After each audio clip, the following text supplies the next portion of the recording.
नगर निगम का विशेष सम्मेलन, महापौर ने किया वार्षिक बजट पेश। विपक्ष ने बजट को बताया खोखला। नगर निगम का विशेष सम्मेलन आज आयोजित किया गया, जिसमें वर्ष 2025-26 का वार्षिक बजट पेश किया गया। इसमें 400 करोड़ रुपए का प्रावधान किया गया है, वहीं लाखों रुपए की आय भी दर्शाई गई है। नगर निगम का विशेष सम्मेलन आज निगम मुख्यालय में आयोजित किया गया। अध्यक्षता निगम सभापति कलावती यादव ने की। सम्मेलन में कार्य सूची में शामिल 5 प्रस्तावों पर चर्चा की गई। इस दौरान महापौर मुकेश टटवाल ने वर्ष 2025-26 वार्षिक बजट पेश किया गया, जिसमें 40 करोड़ रुपए से अधिक का प्रावधान किया गया। इस बजट का जहां भाजपा पार्षदों ने मेज थपथपा कर समर्थन किया, वहीं विपक्षी कांग्रेस पार्षदों ने बजट को खोखला करार देते हुए इस पर कई सवाल भी उठाए। महापौर मुकेश टटवाल ने बताया कि बजट शहर विकास को देखते हुए बनाया गया है। इधर नेता प्रतिपक्ष रवि रॉय ने बजट पर टिप्पणी करते हुए इसे खोखला करार दिया है। रवि जी, आज बजट पेश हुआ है, नगर बजट पेश किया, तो किस तरह का बजट आया है और क्या लगता है आपको? आज जो बजट पेश हुआ है बड़ा ही आश्चर्यजनक बजट है। इसके पहले का जो बजट था केवल 1100 करोड़ रुपए का बजट था।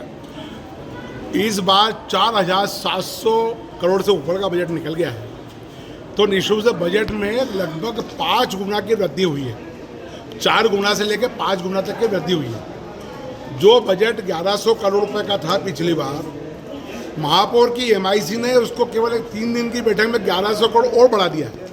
आज महापौर ने यह भी स्वीकार करा है कि मात्र 160 करोड़ रुपए साल भर में 160 करोड़ रुपए की प्राप्ति होती है। जब केवल 160 करोड़ की प्राप्ति होती है तो 4782 करोड़ रुपए का बजट फिर क्यों पास किया? आज महापौर इस मामले को पकड़ा गया लेकर के, और इस बजट में जो प्रशासनिक आयुक्त महोदय वो जो नगर के जो विभिन्न काम थे उन बजटों पे कैंची चलाई गई, विकास कार्यों पे कैंची चलाई गई। और दूसरी बात है, जो मुख्यमंत्री की बहुत सारी योजना थी कि गौरव दिवस मनना चाहिए, राहगिरी होना चाहिए, सीएस के भूमि पूजन होना चाहिए, महापौर जी ने उस सारे बजट को काट दिया। तो ये भारतीय जनता पार्टी के ट्रिपल इंजन की सरकार ये झगड़े में व्यस्त है, एक दूसरे को निपटा रहे हैं। महापौर कमिश्नर को निपटाता है, कमिश्नर इनको निपटाते हैं, आपस में इनके झगड़े रोज समाचार पत्रों में देख रहे हैं। तो निश्चित रूप से ये बजट पूरा खोखला है। और जो जिस शहर के अंदर नालियों के चेम्बर ठीक नहीं हो पाते हो, पूरे शहर के गड्ढों की रिपेयरिंग नहीं हो पाती है, बंद पड़ी स्ट्रीट लाइट चालू नहीं हो पाती है, सारे गार्डनों में कचरा की जगह कचरा है और गाजर घास उग रही है।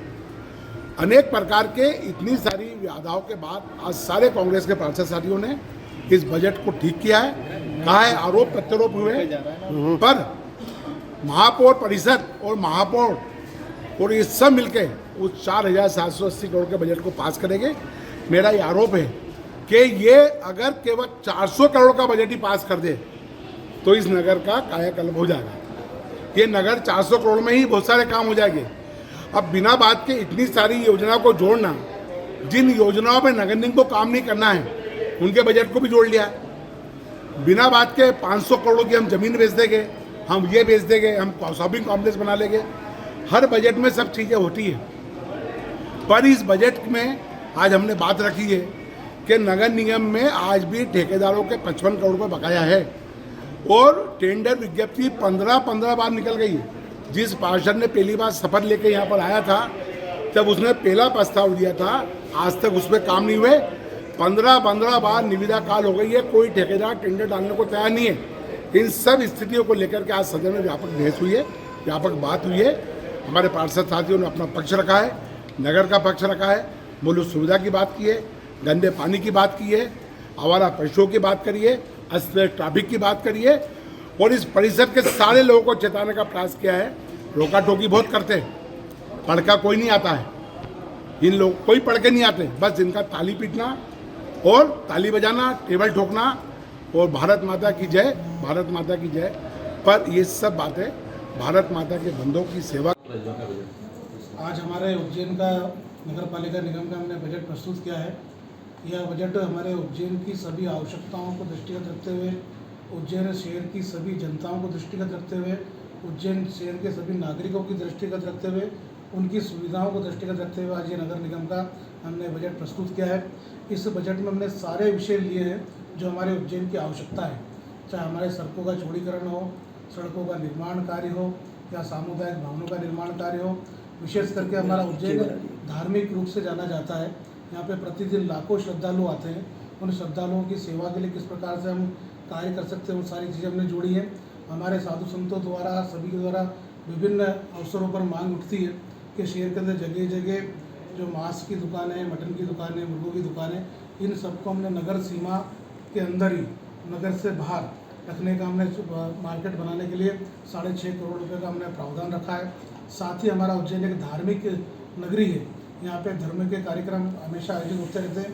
उनके लिए हमने भजन मंडलियों के समागम देने के लिए एक मंडली को 20-20 हज़ार रुपये देने का हमने प्रावधान किया है। साथ ही नव दुर्गा के अवसर पर जो पंडाल हमारे लगते हैं, जो बस्तियों में माता जी बिठाते हैं, उन सारी संस्थाओं को भी 5-5 हज़ार रुपये देने का हमने प्रावधान किया है।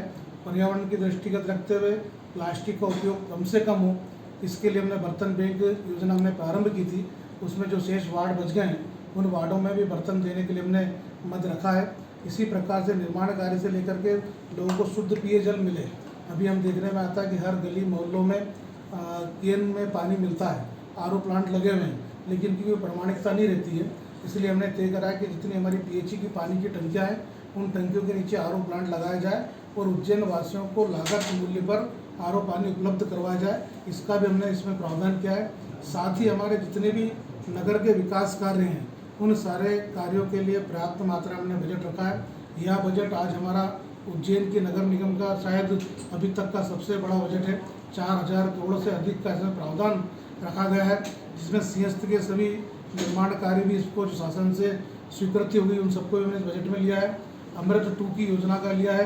हमारे पीने के पानी के लिए किरान खेड़ी और जितने भी काम इसमें आए, उन सारे कामों का भी प्रावधान किया गया है। माननीय हमारे मध्य प्रदेश के यशस्वी मुख्यमंत्री डॉक्टर मोहन यादव जी के द्वारा जो उज्जैन के विकास के लिए राशि दी गई है, इसके लिए हमने आज सदन में उनके प्रति धन्यवाद भी प्रस्तुत किया है।